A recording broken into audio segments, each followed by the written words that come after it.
Let's continue the explanation of our unit and move on to the explanation of second last and last paragraph, which are paragraph 6 and 7, and we'll discuss difficult word meanings first. So first difficult word in these paragraphs is dive. It means plunge steeply downwards through the air, yani dubki. Second word is shrieking. It means to utter a sharp, shrill sound, yani tez awaz. Third word is ridge. It means a range of hills or mountains, yani pahadi.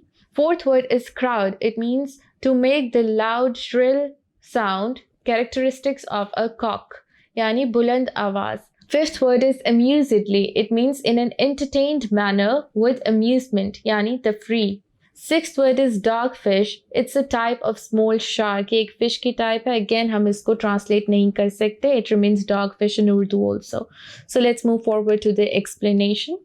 अब क्या होता है, ही completely forgets के एक time पर उसको उड़ना नहीं आता था. अब जैसे कि उस बिटी को, सीगल के जो बच्चा है, उसको फाइनली उड़ना आ गया and he is enjoying the experience. Wind के अगेंस्ट उड़कर उसको फील हो रहा है कि मैं अब उड़ सकता हूँ and he is enjoying the feeling. अब वो भूल गया है कि एक टाइम ये भी था कि उसको बिल्कुल उड़ना नहीं आता था, मतलब कि वो इतने अच्छे तरीके से उड़ रहा है. एंड अगेन ही कमेंस होता है कि motion, to set oneself in a motion. He commenced himself to dive. अब वो डुबकी लगाने के लिए तैयार है, यानी नीचे की तरफ वो उड़ता है. and soar and curved, shrieking shrilly, यानी कि अब वो करतब दिखा रहा है. कभी ऊपर की तरफ उड़ता है, नीचे की तरफ उड़ता है और बहुत ही जॉयफुल मैनर में स्क्रीम कर रहा है. Because he is happy now, he is in the same level, he can also fly like his brothers and sister. He was near the sea now. अब वो सी के लेवल के पास आके उड़ता है. जैसे कि हमने देखा है सीगल्स जो होते हैं, जब उनको फूड कैच करना होता है तो बिल्कुल सी लेवल के पास आके उड़ते हैं and then they catch fish. उस तरीके से वो सी लेवल पर, सी की सतह के पास आके उड़ता है. उसके सामने वो देख सकता है कि ग्रीन वाटर, ग्रीन ओशन है और इर्द गिर्द जब देखता है तो छोटी छोटी पहाड़ियाँ उसको नज़र आती हैं और उन रिजेस के ऊपर से, उन पहाड़ियों के ऊपर से कभी उड़ते हुए जाता है नीचे की तरफ. So this is all the expression of happiness and he turned his beak sideways और क्रोड कर रहा होता है, यानी कि बहुत अम्यूजेडली, बहुत खुशी से अब कैकल प्रोड्यूस कर रहा होता है. और अपने इर्द गिर्द देखता है तो अब उसकी फैमिली भी उसके साथ उड़ रही होती है, उसके पेरेंट्स भी कैकल प्रोड्यूस कर रहे होते हैं.